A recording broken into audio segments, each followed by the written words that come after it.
それではまず皆様をご紹介させていただきます。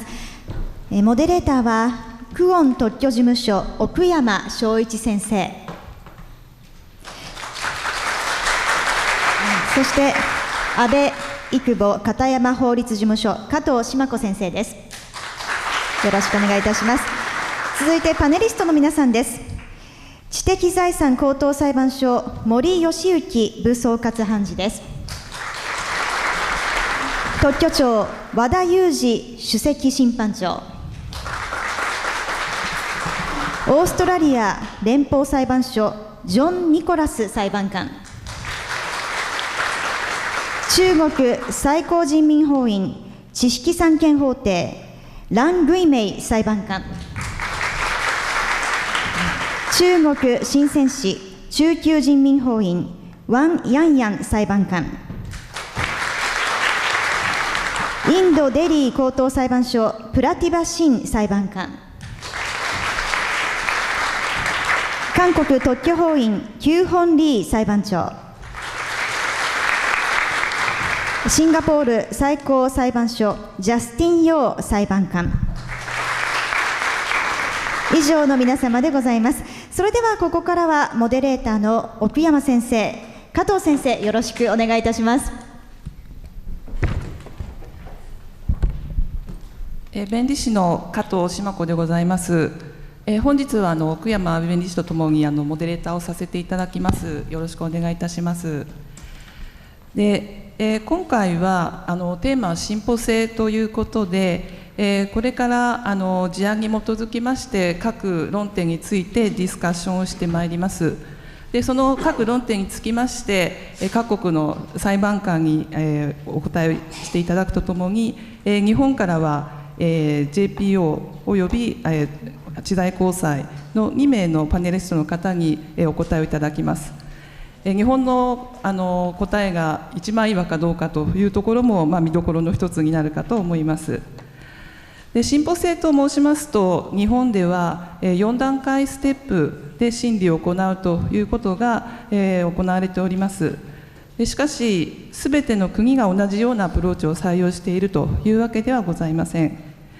どのようなアプローチを取るかによって、これから行われるディスカッションの回答というものも異なってくると思われますので、まずは各国において進歩性の判断でどういったアプローチ、あるいはテストが取られているかということを簡単にまずご紹介していただきたいと思います。まず初めは日本から参ります。知的財産すみません、特許庁の和田裕二首席審判長に、プレゼンをお願いしたいと思います。よろしくお願いします。はい、それではですね、日本国特許庁における進歩性の判断手順について、ご説明いたします。まずですね、本願発明の認定を行います。で、本願発明の認定というのは請求項の記載に基づいて行います。で、この認定におきましては明細書及び図面、並びにですね、本願出願時の技術常識を考慮して請求項に記載されている用語の意義を解釈します。で、続きまして引用発明の認定を行います。刊行物に記載された発明の認定とも言いますけれどもを行います。で、引用発明というものは刊行物に記載されている事項、直接的に記載されている事項とおよび刊行物に記載されているに等しい事項から把握される発明のことを言います。で、次に認定した本願発明と引用発明との対比を行います。対比においては本願発明の発明特定事項と引用発明を特定するための事項との一致点と相違点を認定いたします。で、最後に相違点にかかる本願発明の構成が容易に相当できたか否かの判断、すなわち本願発明の進歩性の判断を行います。進歩性の判断は引用発明等に基づいて当業者が本願発明を容易に相当できたことの論理の構築、すなわち論理付けができるか否かを検討することにより行われます。で、当業者が本願発明を容易に相当できたか否かの判断においては進歩性が否定される方向に働く諸事実および進歩性が肯定される方向に働く諸事実を総合的に評価してすることが必要であり、これらの諸事実を法的に評価した上で、論理付けができるか否かの判断がなされます。以上、説明を終わります。ありがとうございました。続きまして、オーストラリア連邦裁判所のジョン・ニコラス裁判官からご説明をお願いいたします。Good morning, everyone. As a judge of the Federal Court of Australia, I encounter the question of inventive step in two different contexts. One is by way of appeals from the Patent Office, and the second is in the context of infringement and invalidity proceedings. And usually the proceedings that are heard by me involve both allegations of infringement and validity, and they're heard by the same judge at the same time and in the same case. So turning to the specific question of how we determine inventive step in Australia, there are really five matters that need to be ascertained. First of all, that is, what's the field of the invention? And that will usually be self-evident from the description in the patent specification. Who is the person skilled in the art? Is it a particular person, or is it a team of people working together? What level of qualification and experience does one attribute to them? Do they work in a workshop, or do they work in a laboratory as part of a highly qualified team of people, very often having PhDs and considerable experience in biotechnology or pharmaceuticals, for example? Then determine the priority date of the claim, which will often not be in dispute, but sometimes there will be a dispute as to the priority date of the relevant claim. One must then ascertain the common general knowledge in the field. I'll say a little bit more about that shortly, as at the priority date, and that's the importance of determining the priority date of the claim. Then lastly, one must determine the relevant prior art information, and I'll explain in a moment what that involves. That is something that is in addition to what I've called the common general knowledge, and it will usually involve specific publications that have been made publicly available anywhere in the world that are taken to be known by the skilled addressee, even though they do not form part of the common general knowledge. Having ascertained those five things, the ultimate question that must be answered by the court is this: would the invention as claimed, and like Japan, the focus is, as I understand it, on the invention as it's claimed, have been obvious to the person skilled in the art at the priority date of the claim, having regard to the common general knowledge and the other relevant prior art information. So just to elaborate briefly on these matters, the skilled person in the art is a notional person or a team who's taken to be equipped with the common general knowledge in the relevant field and any relevant prior art information. This notional person or team is a legal construct. Some might call it a legal fiction, which provides us with a tool of analysis. The notional person is taken to be unimaginative and lacking the facility for invention. What is the common general knowledge? In Australia, the common general knowledge, and I assume it's much the same elsewhere, is knowledge that consists of the background knowledge and experience available to all persons engaged in the relevant field, including publications to which they would refer as a matter of course. Information cannot be treated as common general knowledge in the absence of evidence of its general acceptance and assimilation by persons skilled in the art. And it would be ordinarily it would be necessary, unless it was a subject of agreement, for a party to prove by admissible evidence at the trial what was the content of the common general knowledge. One must then, of course, read and understand the specification, and for the claim to be valid, the claim must involve an inventive step when compared to the prior art base. The prior art base, for this purpose, means information made available in a document that is publicly available, or information made publicly available by the doing of an act, such as a public demonstration of an invention. The court will seek to ascertain the problem, if any, that the invention is intended to address and the solution provided by the invention to that problem. Any inventive step will usually reside in that solution. Now, the relevant prior art, which, as I say, is supplementary to the common general knowledge, will consist of these things. Any single piece of prior art information that has been made publicly available. And importantly, and this has been the position in Australia in respect of all standard patents examined since April 2013, a combination of any two or more pieces of prior art information that the person skilled in the art could, before the priority date of the relevant claim, be reasonably expected to have combined. The words used in the statute are reasonably expected to have combined, so it would be necessary for someone seeking to rely on a combination of prior art publications to establish by evidence that it's likely that a person skilled in the art would reasonably be expected to combine that information.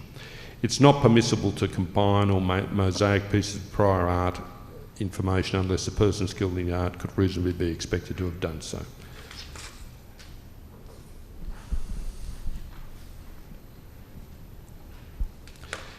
I won't work through all of these points, but these are some of the matters that are taken into consideration by the court in determining whether or not an invention involves the inventive step. Firstly, we accept in Australia that the degree of inventiveness required to obtain a valid patent is quite small. But there must be some exercise of ingenuity that's beyond the capacity of the unimaginative and non-inventive person skilled in the art. As I've said before, very often we will adopt a problem-solution analysis, but not necessarily so. An invention may be obvious if the person skilled in the art, faced with the same problem as the inventor, would have taken as a matter of routine whatever steps might have led from the relevant prior art to the invention, if he or she would be directly led as a matter of course to take such steps in the expectation that doing so might well produce a useful or better alternative to the prior art. The emphasis in that question, which I would draw attention to, is on steps directly taken and in the expectation that doing so might well produce a useful result. That explains, that test, which is a test we use in Australia, explains why something being merely worthwhile to try does not provide a sufficient basis for a finding of a lack of inventive step. The court also, of course, is mindful of the problems of evidence of hindsight, and often evidence that's led in challenging a patent on the basis of lacks inventive step is tainted by hindsight and is discounted on that basis. The court also has regard to what we refer to sometimes as secondary indicia of inventiveness. They include whether or not the invention satisfies a long-felt need, attempts are made by others in the field to solve the problem addressed by the invention, and any relevant commercial success, not necessarily of the preferred embodiment, but of the invention as claimed. Again, it's always necessary to come back to what the scope of the invention as claimed is. That completes my presentation. Thank you.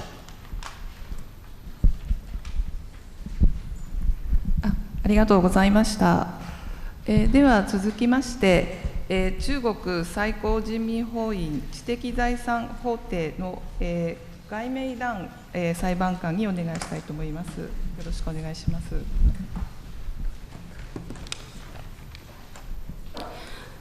Good morning, everyone. It is my great honor to attend this conference and introduce the provisions, principles, approach of the examination of inventive step for invention application in China.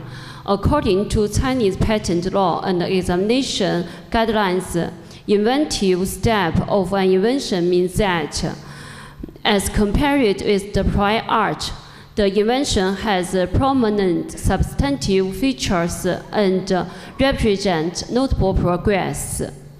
Whether or not an invention involves an inventive step shall be evaluated on the basis of the knowledge and capability of a person skilled in the art. The prior art means that the technologies known to the general public both at home and abroad prior to the date of application, that an invention has prominent substantive features means that, having regard to the prior art, it is non-obvious to a person skilled in the art. That an invention represents notable progress means that the invention can produce advantageous technical effect as compared with the prior art. When evaluating whether or not an invention has an inventive step, we shall consider not only the technical solution itself, but also the technical field to which the invention pertains, the technical problem solved, and the technical effect produced by the invention. The invention shall be considered as a whole. Another principle is simple, and I will skip it.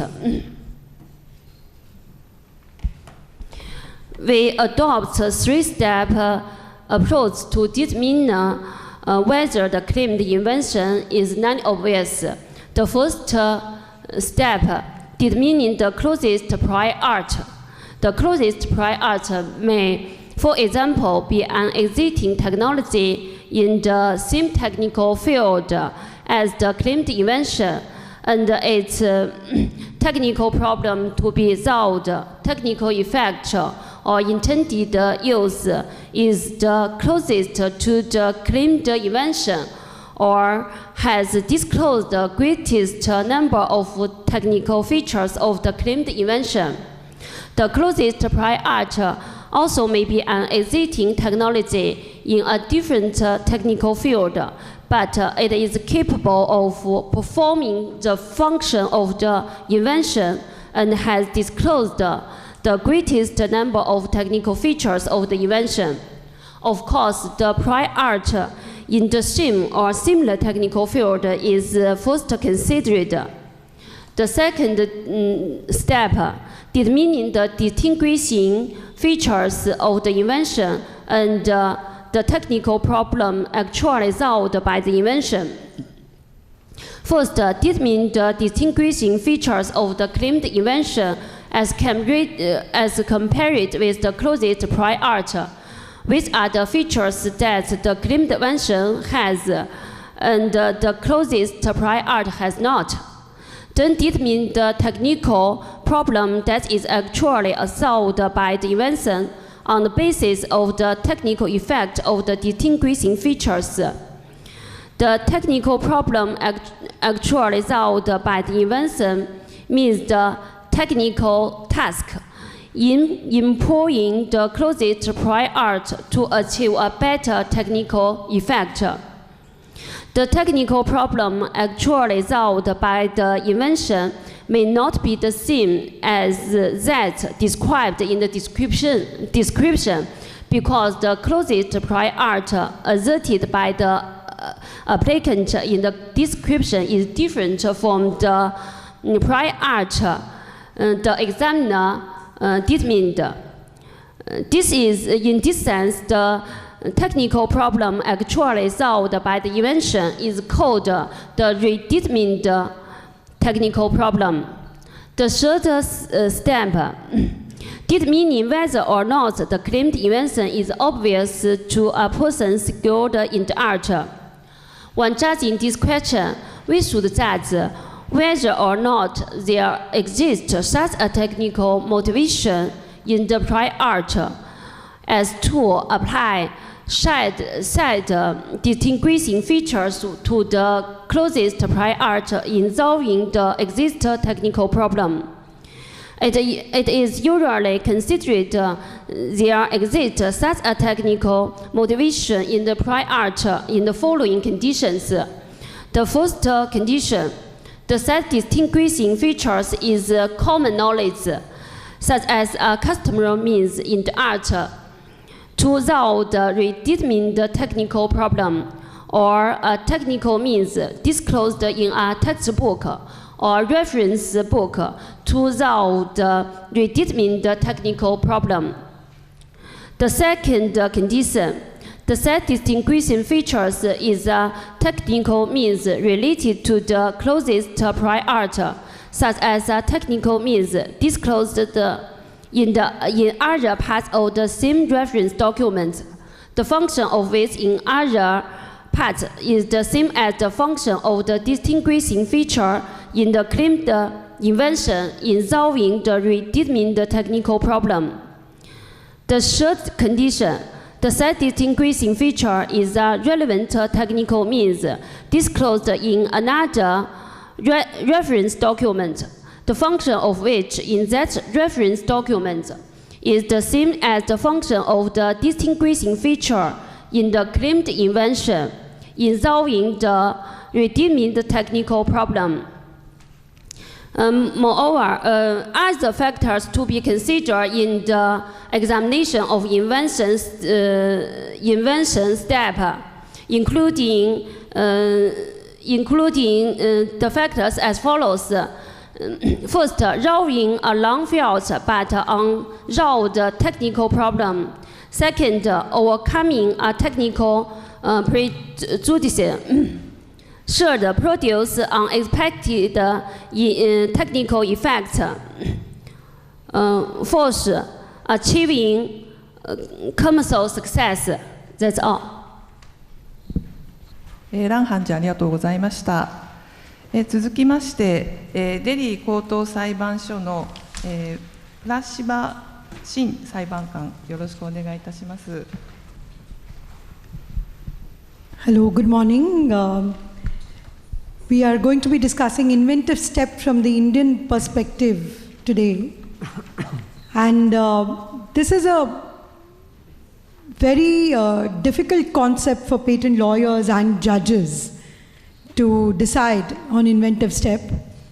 There are at least 10 different tests that have been evolved by different courts in various jurisdictions to decide as to whether a particular patented invention is obvious or not.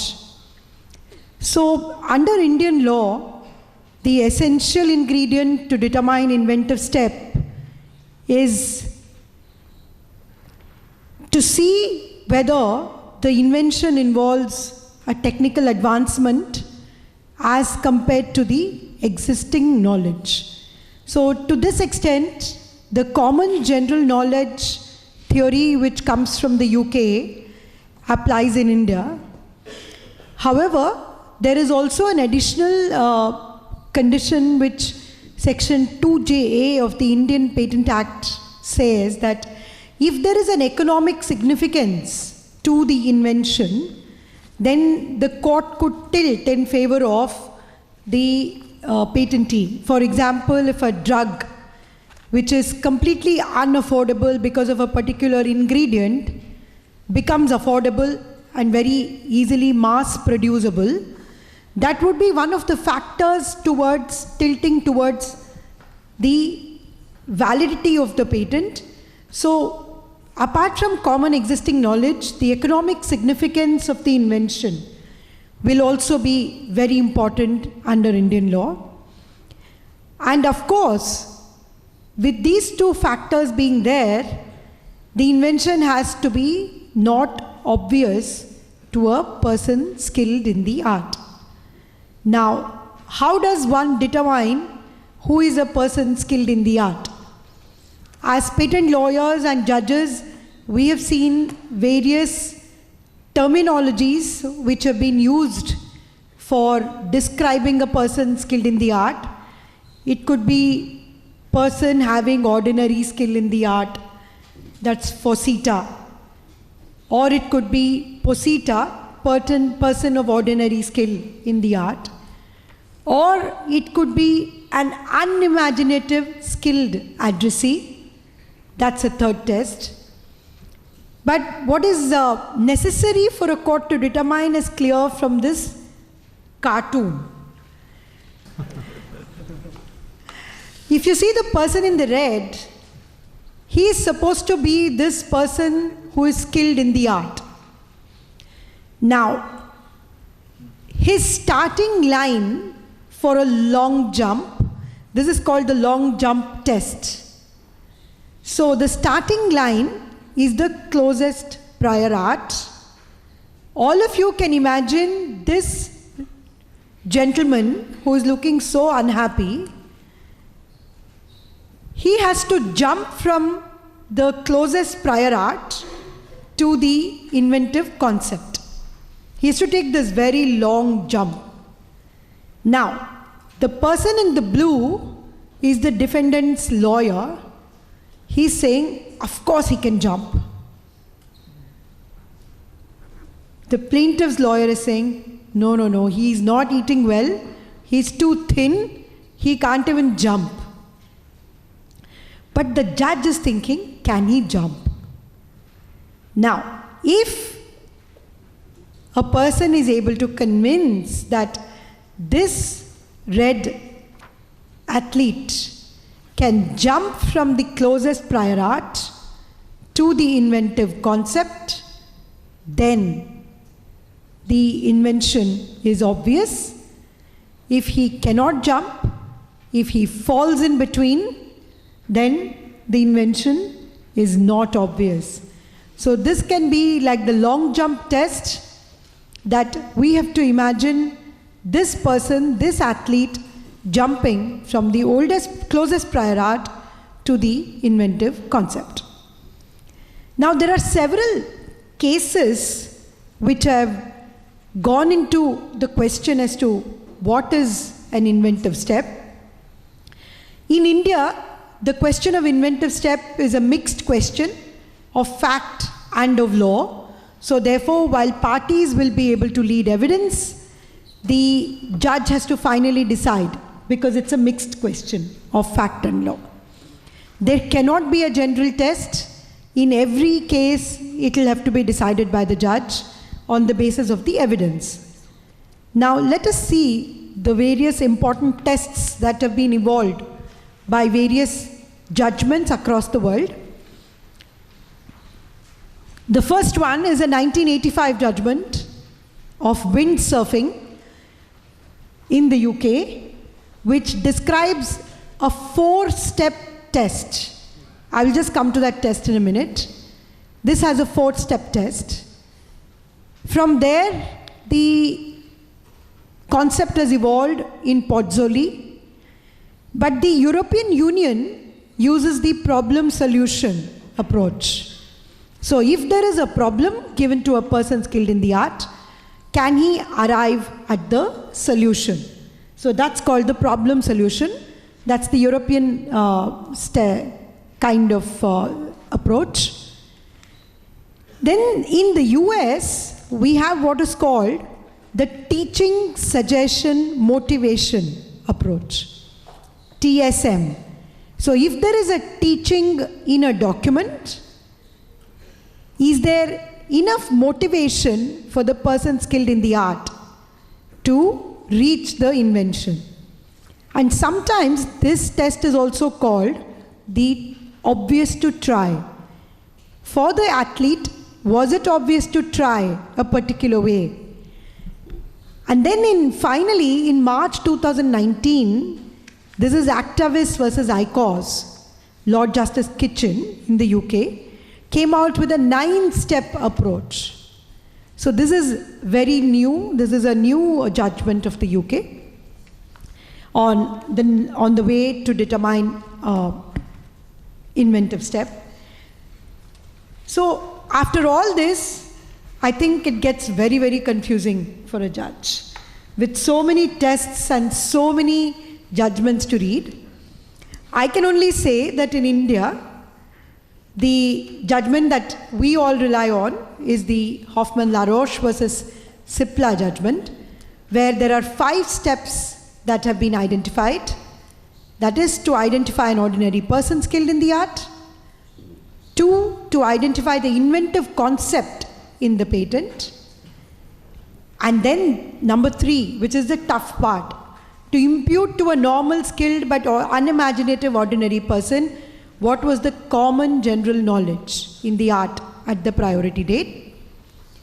Step 4, to look at the differences between the prior art and the inventive concept, whether the differences are ordinary application of law or involve various different steps requiring multiple theoretical and practical applications, and whether finally to decide whether those differences viewed in the knowledge of the alleged invention would have been obvious.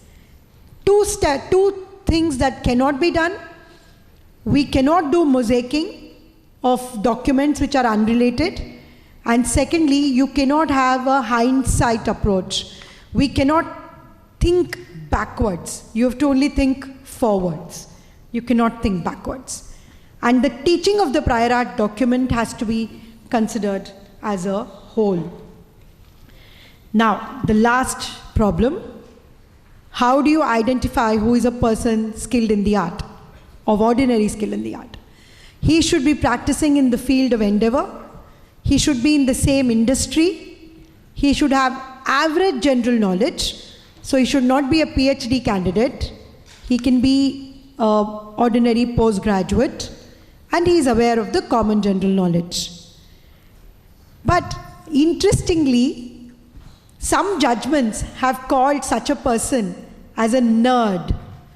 Someone else has called him a diligent researcher. But Justice Jacob in one case said, such a person is a very boring person. A person of ordinary skill in the art. But I remember when I was doing a cross-examination in a court, there was an inventor who came up for cross-examination, and I asked her, she's the inventor of a very famous pharmaceutical molecule, and she said, even a sophomore is an ordinary person skilled in the art. So I think that the more we discuss this, the more confusing it is, and I wish you all the best in deciding what is an inventive step and who is a person skilled in the art. Thank you. 新判事ありがとうございました。続きまして韓国特許法院の邱本利裁判長にプレゼンをお願いしたいと思います。よろしくお願いします。Yes, good morning. So I will explain the general understanding on Korean inventive step. And as you can see,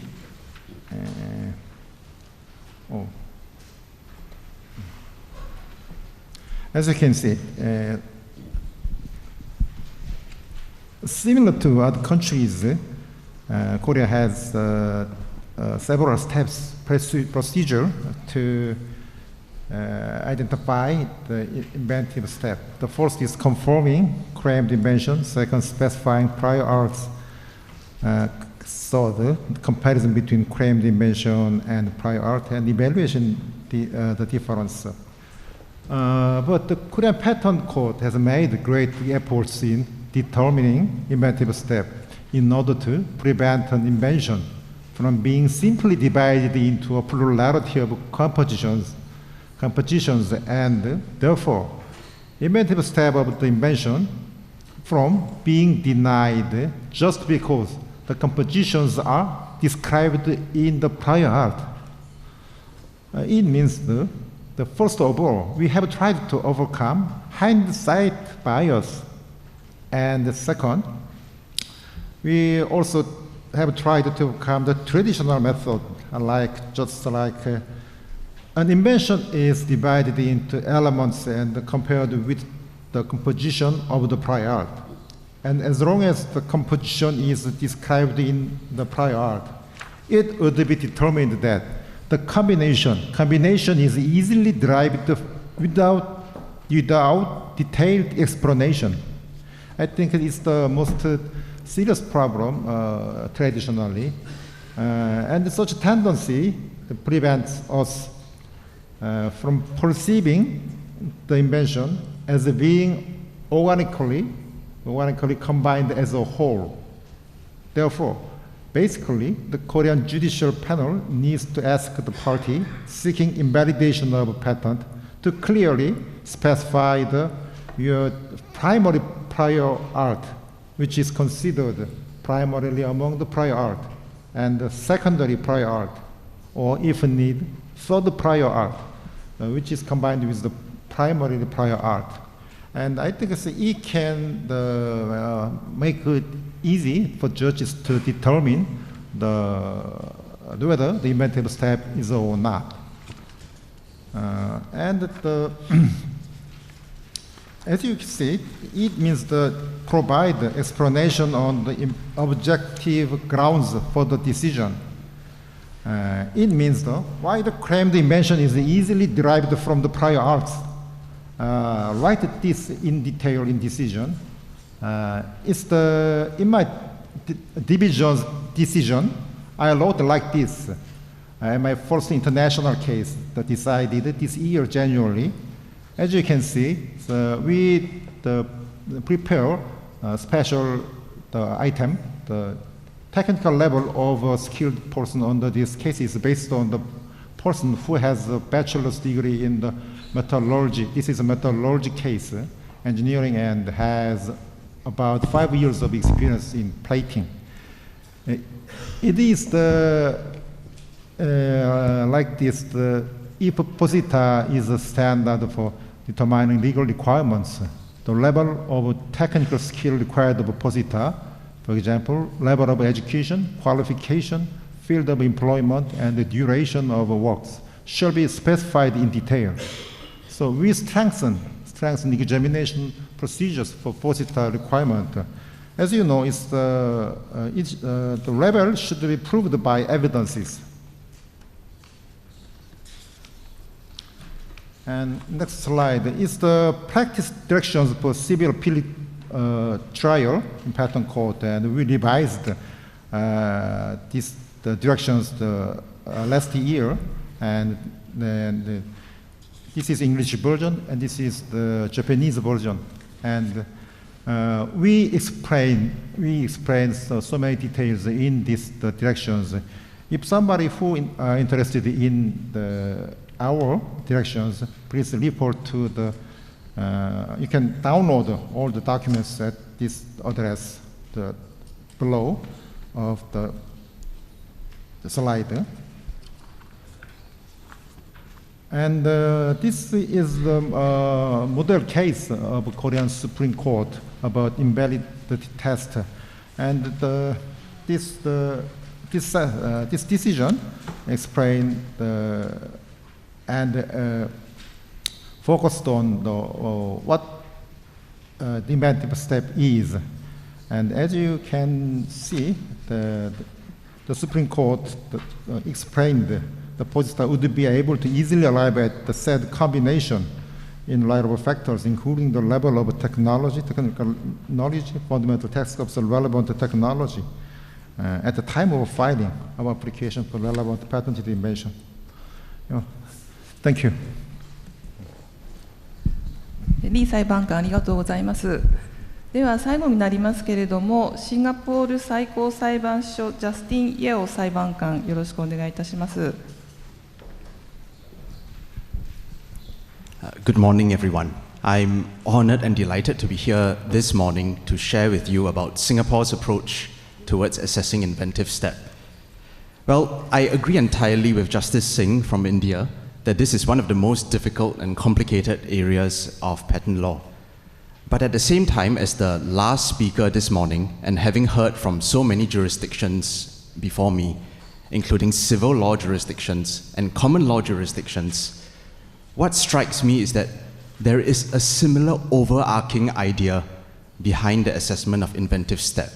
And I think in Justice Singh's terms, it is correctly represented by that cartoon that she showed all of us. Everyone is looking at whether or not we should reward the long jumper depending on whether he has jumped far enough. And the question is how each court determines whether he has jumped far enough. So I will talk briefly about the Singapore approach to assessing whether the long jumper has jumped far enough.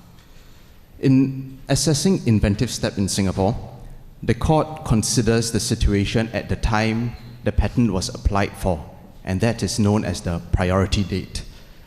And it is important to guard against hindsight analysis, and therefore we have to know what would have been available as at the date that he applied for the patent. To guard against this kind of hindsight analysis, the Singapore courts have adopted a four-step approach. And this is essentially the windsurfing approach that was developed in the UK in 1985. But in Singapore, we have emphasized that this is merely an approach and a judicial guide. It is not a test in Singapore. So keeping that in mind, I will go into some detail on the four steps that are set out on the screen. The first step is to identify the inventive concept that is embodied in the patent. And this is essentially a question of claim construction, which is done from the perspective of a skilled but unimaginative addressee. Then in the second step, the court will take on the position of the skilled but unimaginative addressee who has common general knowledge of the relevant art. Now this second step is quite complicated and requires me to elaborate a little bit more. The skilled but unimaginative addressee here is, as the judge from Australia mentioned, a legal construct, a legal personality who is created essentially to help the court to find the appropriate balance in rewarding an inventor. This person is taken to be reasonably intelligent, but at the same time unimaginative and perhaps boring. He is generally a workman or a technician who has common general knowledge. There is another term that is referred to in step 2, which is common general knowledge. And under Singapore's Patents Act, this term actually does not exist. What exists in our Patents Act is a reference to the state of the art. So there is a debate in Singapore as to whether or not common general knowledge is a relevant factor to consider at all. But what I can say in summary is that after many years of hearing patent matters, the courts in Singapore have accepted that common general knowledge is part of the test, even though it is not specifically mentioned in the statute. And in fact, in one of the latest Singapore judgments on this, there is a reference made to Australia's position. And the Singapore court said, in Australia, they have amended the legislation to specifically refer to common general knowledge. We in Singapore have not done so, but this is a principle we have applied over the years and we will continue to apply it. What is the significance of referring to common general knowledge? The significance is this. It makes a major difference in assessing the prior art in inventive step as compared to assessing the prior art in novelty. So in Singapore, when you assess novelty, you can look at any publication in the world. But when you assess inventive step, you have to consider whether or not this is something that is part of the common general knowledge. And the reason that we have preferred this approach is because it is more realistic. You cannot expect your hypothetical addressee to also be all-knowing and to know everything that happens everywhere in the world. And that is why we have preferred the common general knowledge approach. Okay, so that deals with step 2. Then I move to step 3, which in which the court will identify what differences exist between the prior art and the invention. And this step is useful because it reminds the court that it has to apply its mind to the identified prior art and to keep in mind all the limitations that I talked about earlier. Then finally, we come to step 4. Steps 1 to 3 put the court in the proper frame of mind to assess the all-important question in step 4, which is whether the differences from the prior art constitute steps that are inventive. Or in other words, whether the differences from the prior art meant that you have jumped far enough to earn a monopoly in the way of a patent. So the courts in Singapore have developed various terms which are borrowed, some from the UK, some from Australia, from all over the world. And we have heard these terms throughout this morning's session. For example, commercial success, or long-felt need, or lying in the road. Now, lying in the road is an interesting term because it actually comes from the Latin root word, which is obvia. And obvia is the Latin root word for obvious. So when you say it is lying in the road, what the court is looking for is whether a normal, boring person who is skilled in the art will be walking along that road and he finds this thing as a matter of course on his way to work. So it is something that lies in the road. It doesn't require him to jump very far. So the final point I will make is the possibility of mosaicing various pieces. Mosaicing means to combine them together. And in order to combine these pieces, the combination in itself must be obvious to somebody who is skilled but unimaginative. So the court typically looks at the kind of documents in question, whether there are cross-references in one document to another, whether the documents have inherent incompatibility or otherwise. So that summarizes the inventive step assessment in Singapore, and thank you for your attention. 楊裁判官ありがとうございました。今までの、裁判官のお話を聞きますと、3から5のステップのアプローチを取って、進歩性を判断している国が、ほとんどであるということと、あとほとんどのプレゼンターの方が共通して言っておられたのは、当業者のレベルをどう捉えるかというのが非常に進歩性の判断において難しく、また技術常識というものをどの程度に捉えるかということの難しさを皆さん共通しておっしゃっていたと思います。でこうやって聞いてみますと、やはり進歩性の判断というのはどの国の裁判官にとっても結構難しい問題であるのではないかなというふうに感じました。ではここからは奥山弁理士に事案の説明をお願いしたいと思います。はい、ありがとうございます。ちょっと英語喋りますね。Yeah, well, I and Shimako will be speaking Japanese here, and we do have very capable interpreter. But if you have any problem when we ask question in Japanese, please raise your hand and I will clarify. Okay? それでは日本語に戻ります。事案の説明をさせていただきます。で、お手元の資料にある事実が、この仮想事例では全てということになるわけですけど、この事案は実際の事件に基づいています。で、去年やったその審判実務者研究会というのがありまして、でこれは2006年に進歩性研究会として始まったもので、特許庁さんがやってらっしゃるんですけれども、いいのかな、で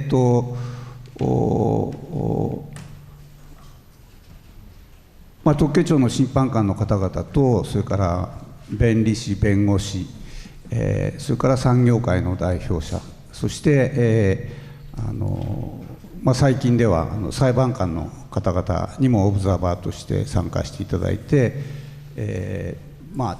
実際の事案を検討しているということになります。で、こういったものがある国は世界中どこを見てもなくて、非常に面白い試みだなというふうに、思っております。で、今日の事案はその、報告書の7番でお帰りの際に外にその報告書のコピーが置いてありますので、それを見ていただくと、どういう具体的な事案であったかということはよくご理解できると思います。で、それとは別に、今日はその仮想事例というのを我々の方で組み立てましたので、それに基づいて先ほど来説明していただいた進歩性の判断がどういうふうに各国で適用されるのかっていうのを見ていきたいと思います。で、クレームがございまして、当然なんですけれども、でこれ一応、特許されているということです。で、図を見た方が早いんですけれども、実際の発明というのはクレーンですよね。クレーンというか工事に使う、ショベルというふうに言ってますけれども、それがあって、で、その周りのカメラが3つあるわけですね。でこの図には2つしか出てないですけど、実際には左と右と後ろに3つあって、でそれぞれのカメラが画像を撮るわけですね。でそれをうまく運転手の人に表示しないといけないということで、いろんな技術が開発されているわけです。でそれの一つとして、今回の発明はどういうことになっているかというと、3方向を撮影するカメラと制御部と運転室とショベル、表示装置があるショベルであって、で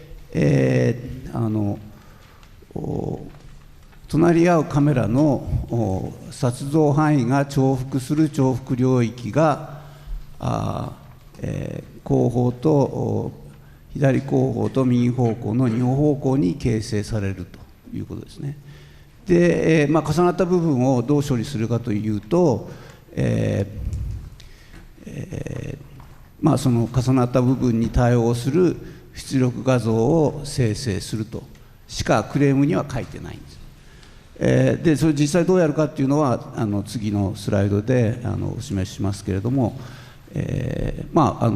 ちょっとした仕掛けがあるということです。で、その重複部分をじゃあどうするのかというと、簡単に言ってしまうと、このモザイク状のパターン、動色錯視っていうものがあるそうで、なるべくその2つの画像の、当然明るさが違ったり建物の影になってて暗かったり、それぞれの画像が違うわけですよね。でその違いを認識させないようにするために、一つのその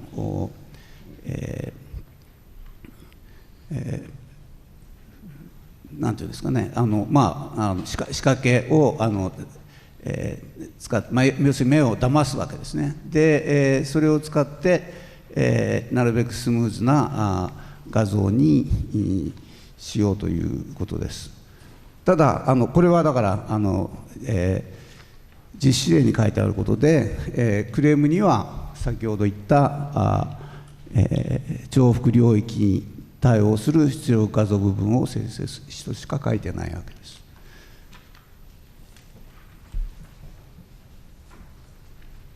で引用例、でこれもクレームがあるわけですけれども、じゃあこれは何なのっていうと、基本的に同じ3つのカメラがあって、で、それぞれ画像を撮るわけですね。でその画像をじゃあどうするかっていうと、まあその重複部分は切り落として、で、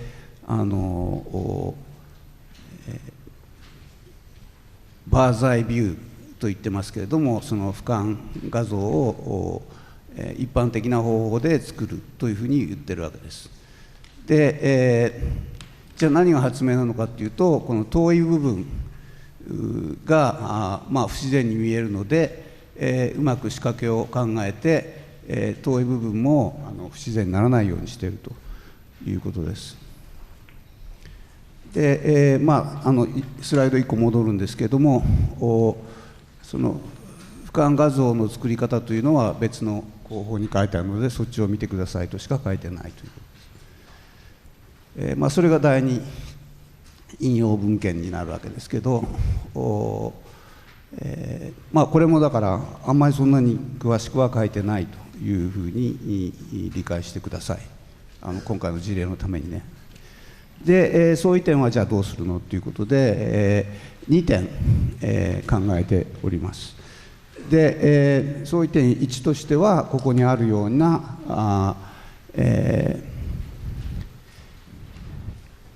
まあ、重複領域に対応する画像部分を生成することがまあ、第一文献には、示されていないということですね。で、